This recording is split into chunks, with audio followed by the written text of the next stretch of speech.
Moi, je suis contre la violence. Intrinsèquement contre la violence. Je suis vigile.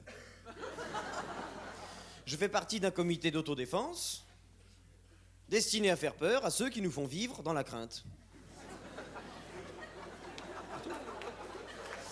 C'est tout. Et c'est celui qui a le plus peur qu'aura perdu, puis voilà. Parce que maintenant, ça ne peut plus durer. On ne peut plus sortir la nuit avec un sac à main sans défense, sans se faire attaquer par une vieille. C'est épouvantable. Je lis un fait divers dans le Figaro ce matin, justement. Un fait divers réel, et en plus, c'est authentique. Et c'est vrai. D'ailleurs, quand c'est authentique, dans le Figaro, généralement, c'est réel et vrai.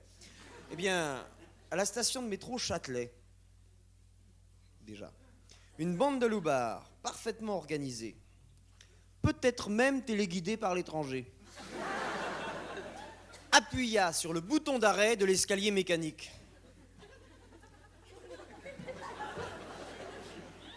À la suite de quoi, en ricanant, ils regardaient remonter, à pied, les malheureuses femmes, les enfants et les vieux, dont certains sont morts avant d'arriver en haut.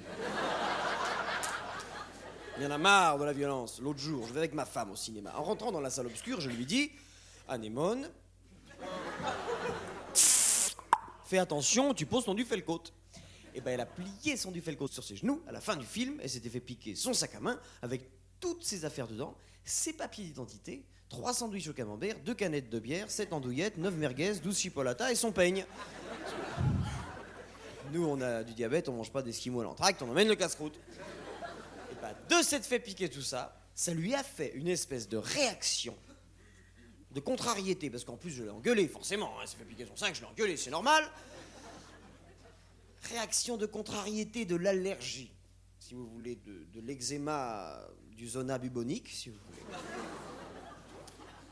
Vous auriez vu sa tête en sortant du cinéma. On aurait dit un fœtus tombé dans un nid de frelons. Alors, comme quand on va au cinéma d'habitude, j'ai l'habitude de tirer un coup en rentrant, mais alors devant l'étendue du désastre, j'ai remis sa huitaine, parce que je lui ai dit, il y en a marre de la violence, comme je lui ai dit. Ça n'a pas fait rire. Ça nous a gâché le plaisir du film. Un film formidable, pourtant, avec Alain Delon. Heureusement, on l'avait vu 3 fois déjà, mais c'est clair que ça nous a gâché la 4e fois.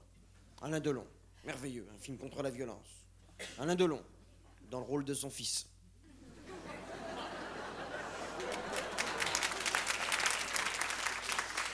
Si vous avez un fils qui conduit une voiture volée, sans permis de conduire, avec des flingues plein la boîte à gants, et que vous voulez pas qu'il aille en prison, eh ben faites-le faire par Alain Delon, puis faites plus chier. Donc un film formidable intitulé « La justice m'habite ».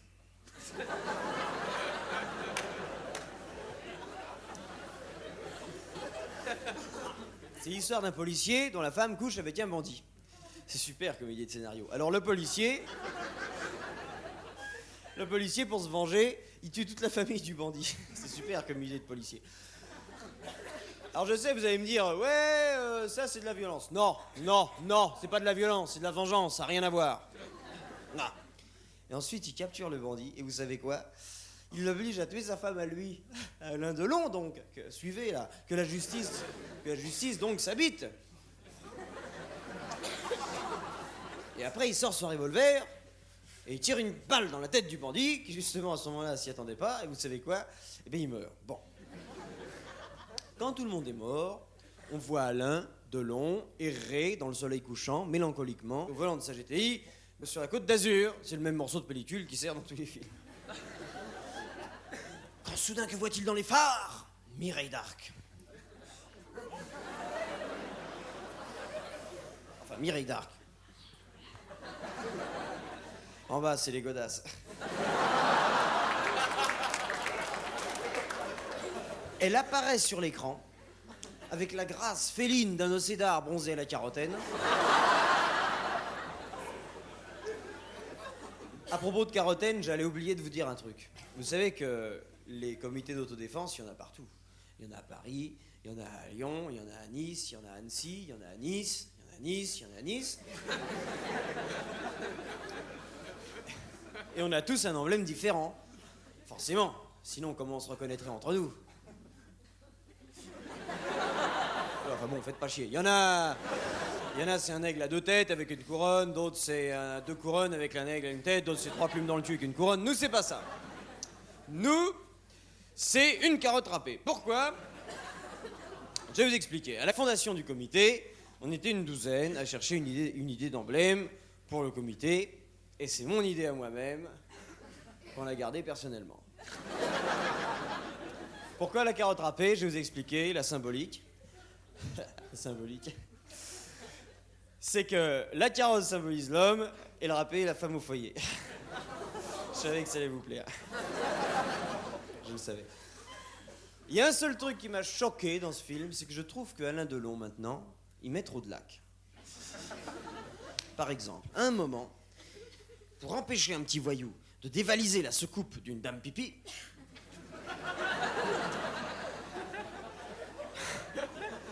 il balance courageusement une grenade offensive dans les toilettes du café. Oh.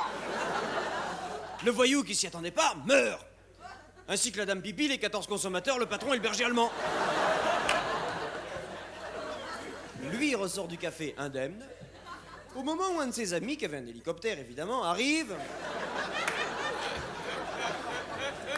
balaye la rue d'une rafale de mitraillettes, lui lance une échelle de corde qui prend dans les dents et v'là mon Alain parti dans les airs. Très naturellement. Et ben vous me croirez si vous voulez, pas un de ses cheveux bougeait. Il met trop de lac.